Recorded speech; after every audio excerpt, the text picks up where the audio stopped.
Assalamualaikum warahmatullahi wabarakatuh. Perkenalkan, nama saya Wiwi Kavitasari, mahasiswi Universitas Islam Kiai Haji Ahmad Muzaki Syah Jember, program studi Pendidikan Islam Anak Usia Dini. Tujuan pembuatan video kali ini yaitu memenuhi tugas mata kuliah studi hadis dosen pengampu Bapak Fikri Farihin MPDI. Baiklah, saya akan melanjutkan dengan pemaparan materi, yaitu pembagian hadis berdasarkan sumbernya. Yang pertama, hadis qudsi. Secara etimologis, kata qudsi berasal dari bahasa Arab, yaitu al-Quds yang artinya suci, yang menunjukkan bahwa hadis ini memiliki hubungan langsung dengan kesucian firman Allah Subhanahu wa taala. Secara terminologis, hadis qudsi adalah hadis yang disandarkan kepada Rasulullah Sallallahu Alaihi Wasallam, yang mana isi atau maknanya berasal dari Allah Subhanahu wa taala, namun redaksinya atau lafadznya berasal dari Nabi Muhammad sallallahu alaihi wasallam sendiri. Dengan kata lain, Allah menyampaikan makna kepada Rasulullah sallallahu alaihi wasallam melalui wahyu selain Al-Qur'an. Lalu Nabi mengungkapkannya dengan kata-katanya sendiri dan menyampaikannya kepada umat manusia. Salah satu contoh hadis qudsi yang sangat terkenal dan sering dijadikan rujukan adalah hadis yang diriwayatkan oleh Imam Muslim, yang artinya, "Wahai hambaku, sesungguhnya aku telah mengharamkan kezaliman atas diriku, dan aku menjadikannya haram di antara kalian, maka janganlah kalian saling menzalimi." Hadis riwayat Muslim nomor 2577. Dalam hadis ini Allah Subhanahu wa taala menegaskan bahwa Ia sendiri mengharamkan perbuatan zalim atas dirinya dan memerintahkan manusia untuk tidak saling menzalimi satu sama lain. Kandungan hadis ini sangat mendalam karena menunjukkan nilai keadilan ilahiyah yang dijadikan landasan moral bagi umat manusia. Dengan kata lain, manusia diajak meneladani sifat Allah yang Maha Adil dan menjadikannya sebagai pedoman dalam berinteraksi sosial. Dalam konteks pendidikan Islam, hadis qudsi menjadi salah satu media yang sangat efektif untuk menambahkan kecintaan kepada Allah Subhanahu wa taala dan Rasul-Nya. Ketika peserta didik mempelajari hadis-hadis qudsi, mereka tidak hanya mempelajari hukum atau aliran agama, melainkan mengalami langsung nilai-nilai prasendental yang membuka kesadaran spiritual mereka. Hal ini tentu akan membentuk karakter religius dan emosional yang lebih kuat karena mereka merasa dekat dengan Allah dan telah mengenal sifat-sifatnya yang penuh kasih sayang. Yang kedua yaitu hadis nabawi. Dalam studi ilmu hadis terdapat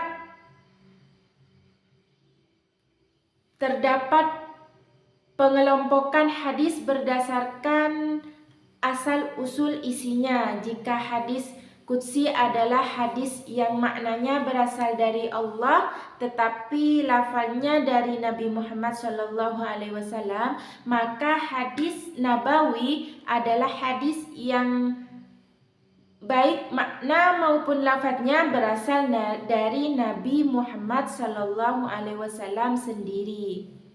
Dengan kata lain, hadis nabawi merupakan segala bentuk ucapan, perbuatan, ketetapan dan sifat yang disandarkan kepada Nabi Muhammad SAW sebagai sumber kedua ajaran Islam setelah Al-Quran.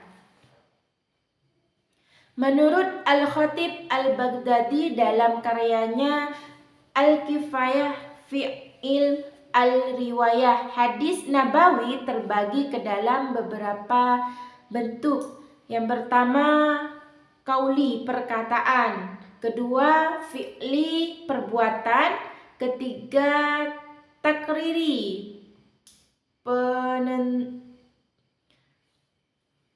persetujuan Nabi atas tindakan sahabat. Yang keempat, sifati, penjelasan tentang sifat fisik atau akhlaknya. Salah satu contoh nabawi qauli yang sangat populer dalam dasar pendidikan akhlak adalah sabda Nabi Muhammad SAW, yang artinya, sesungguhnya aku diutus untuk menyempurnakan akhlak yang mulia. Hadis riwayat Ahmad nomor 8729.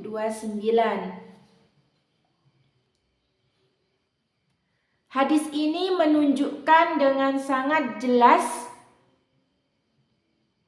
misi kerasulan Nabi Muhammad SAW, yaitu untuk memperbaiki dan menyempurnakan akhlak umat manusia. Melalui hadis ini kita memahami bahwa perilaku mulia seperti jujur, sabar, amanah, dan tawadhu bukan hanya tuntutan sosial, melainkan bagian dari agama. Hal ini menegaskan bahwa Islam bukan hanya agama ritual, tetapi juga agama yang mendorong terciptanya masyarakat beradab. Contoh hadis nabawi fi'li, yaitu tindakan Nabi yang dicontohkan kepada para sahabat.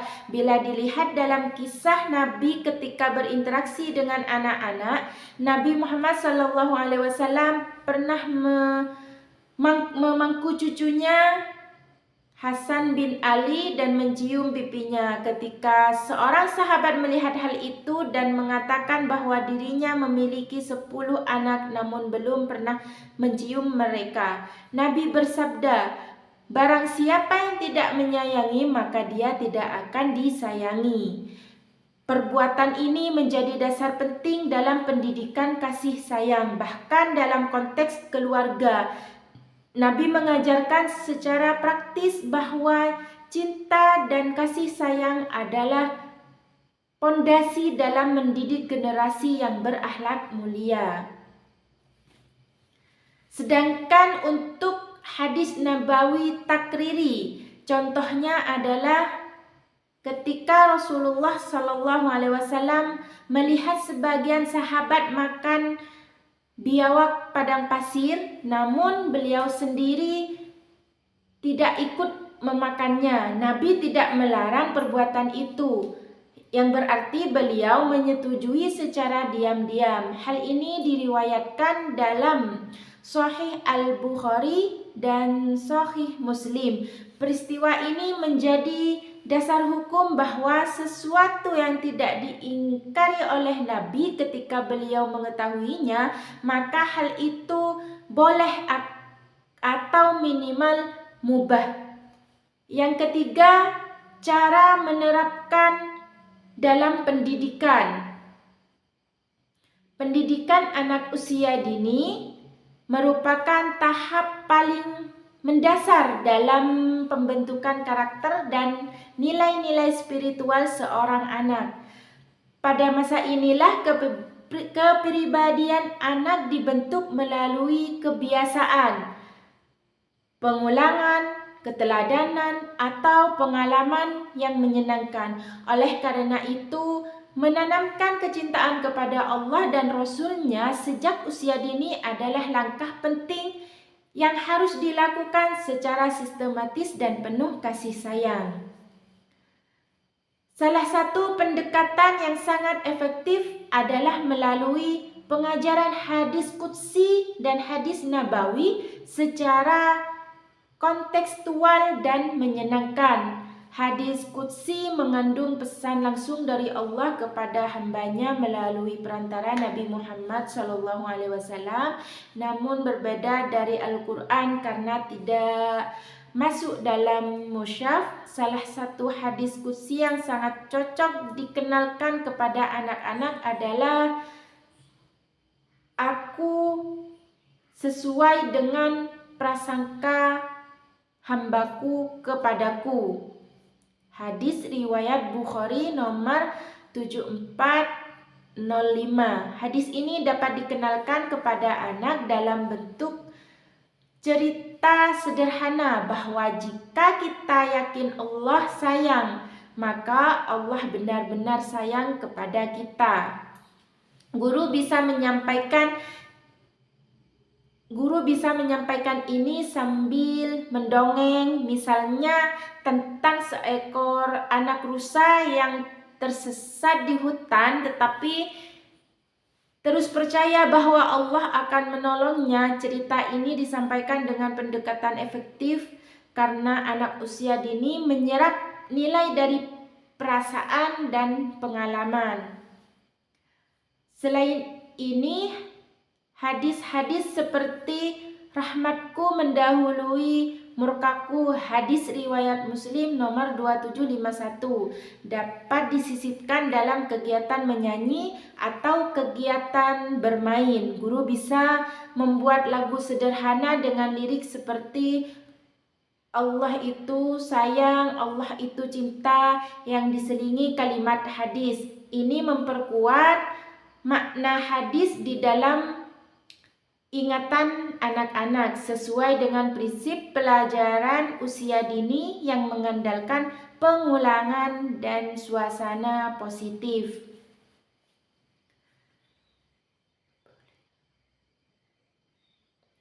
Guru juga bisa mengajarkan hadis-hadis pendek yang mudah diingat seperti "Man la yarham la yurham", hadis riwayat Bukhari nomor 5997 yang artinya siapa yang tidak menyayangi tidak akan disayangi. Anak-anak bisa diajak mengucapkan sambil membuat gerakan tangan agar lebih mudah tertanam di hati dan pikiran mereka. Hal yang tidak kalah penting dalam penerapan hadis di PAUD adalah keteladanan dari guru dan lingkungan. Anak-anak akan lebih percaya dan meniru apa yang mereka lihat daripada apa yang mereka dengar. Oleh sebab itu, guru harus menjadi pribadi yang mencerminkan akhlak Rasulullah SAW. Misalnya, saat ada anak yang sedih, guru bisa menenangkan sambil berkata, "Nabi juga suka memeluk anak-anak yang sedih." Ucapan seperti itu bisa membangun koneksi emosional antara pengalaman anak dan keteladanan Nabi. Orang tua juga perlu dilibatkan, misalnya dengan memberi tugas sederhana seperti membaca hadis bersama anak di rumah atau membacakan cerita Nabi sebelum tidur. Dengan begitu, cinta kepada Allah dan Rasulullah ditanamkan secara konsisten di dua lingkungan utama anak-anak, sekolah dan rumah. Itulah penjelasan dari saya, kurang lebihnya mohon maaf. Wassalamualaikum warahmatullahi wabarakatuh.